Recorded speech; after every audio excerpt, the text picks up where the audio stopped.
Ave Maria Purissima, sin pecado concebida, in the name of the Father, of the Son, of the Holy Spirit. Amen. Daily prayers. O Mama Mary of Lindogon, Our Lady of the Rosary and Evangelization, you whom we love more than any woman, accept our daily sacrifices and offerings, according to the will of God, and for the forgiveness of sins. Guide our life as a mirror of a good Christian servant. Aid us, dear Lady, with your loving strength. Banish all sinful inclinations and desires that ruin our souls. O Holy Mother, may your mysterious and memorable shedding of tears on those barren hills purify the wickedness and miseries of our lives, while we await your merciful intercession for the grace that we ask God through you. Use us in instruments of peace, love, and unity for our family and country, our church, neighbors, and enemies. Be our intercessor, and pray for us at the hour of our death. Amen. Day 1. O Mama Mary of Lindogon, Our Lady of the Rosary and Evangelization, since many centuries ago, you have been visiting different parts of the world, out of your concern for us, your children. Through these apparitions and with your intercession, many miracles have been worked so as to evangelize and proclaim to the world that your Son Jesus is our Savior. By inviting innocent children to be visionaries as in Lourdes, Fatima, and many more places of your apparition. You have tried many times and in different ways to tell the whole world that the Father in heaven is so wounded by multiple sins committed by many individuals. Let us all. Today, the modern and advanced technologies of our time, made by human intellect, are being misused by certain people in order to deceive us.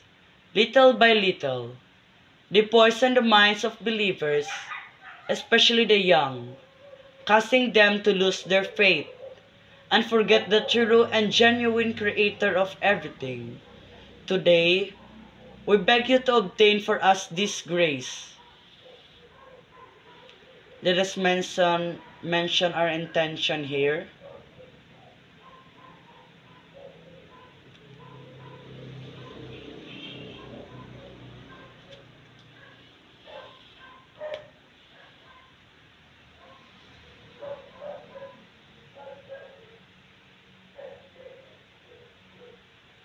Help us not to be seduced by the comforts of modern life and the glitters of the world, which are the windows of sin, leading us to give up the natural lifestyle given to us by God. Merciful Mother, help us to fight the sinful tricks of the devil by having recourse to prayer as individuals and communities.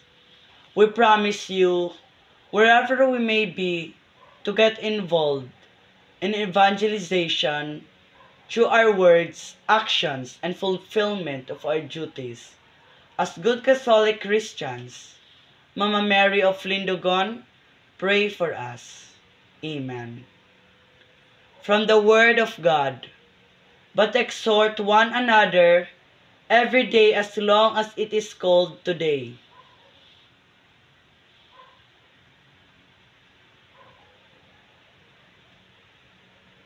so that none of you may be hardened by the deceitfulness of sin.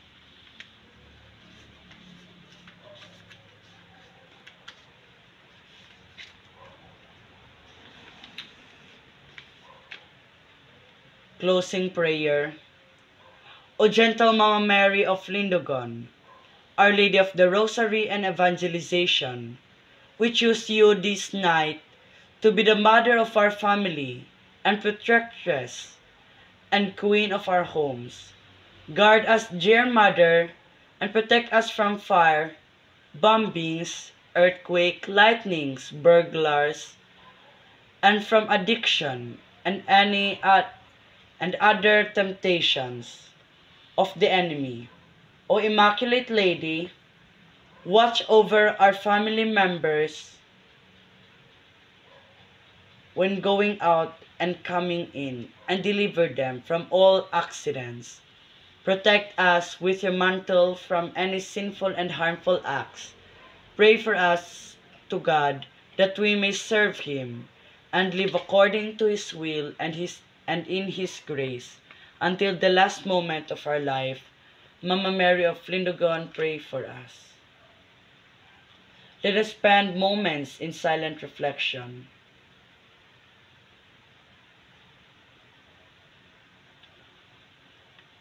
Now let us pray one Our Father.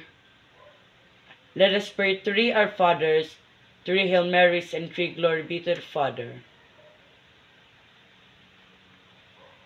And we give them to Mary. Our Father who art in heaven, hallowed be your name. Your kingdom come, your will be done on earth as it is in heaven. Give us this day our daily bread, and forgive us our sins, as we forgive those sins against us. Do not bring us to the test, but deliver us from evil. Amen. Hail Mary, full of grace, the Lord is with you. Blessed are you among women, and blessed is the fruit of your womb, Jesus. Holy Mary, Mother of God, pray for us sinners, now and at the hour of our death. Amen. Hail Mary, full of grace, the Lord is with us. Glory be to the Father, to the Son, and to the Holy Spirit, as it was in the beginning, and ever shall be, world without end. Amen. Our Father who art in heaven, hallowed be your name. Your kingdom come, your will be done, on earth as it is in heaven. Give us this day our daily bread, and forgive us our sins as we forgive those sins against us. And do not bring us to the test, but deliver us from evil. Amen. Hail Mary, full of grace, the Lord is with you. Blessed are you among women, and blessed is the fruit of your womb, Jesus. Holy Mary, Mother of God, pray for us sinners, now and at the hour of our death. Amen. Glory be to the Father, and to the Son, and to the Holy Spirit, as it was in the beginning, and ever shall be, world without end. Amen. Our Father who art in heaven, hallowed be your name. Your kingdom come, your will be done, on earth as it is in heaven. Give us this day our daily bread, and forgive us our sins as we forgive those sins against us. And do not bring us to the test, but deliver us from evil. Amen. Hail Mary, full of grace, the Lord is with you. Blessed are you among women, and blessed is the fruit of your womb, Jesus.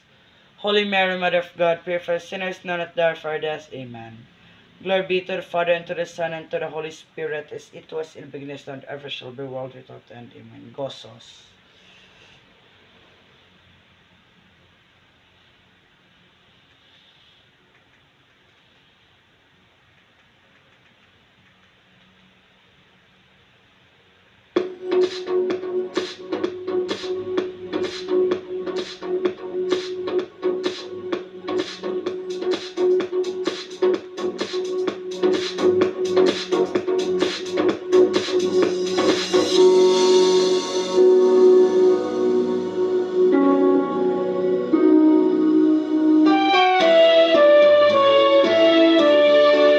Sa mga bundok sa lindugod, kaawa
May pahinuna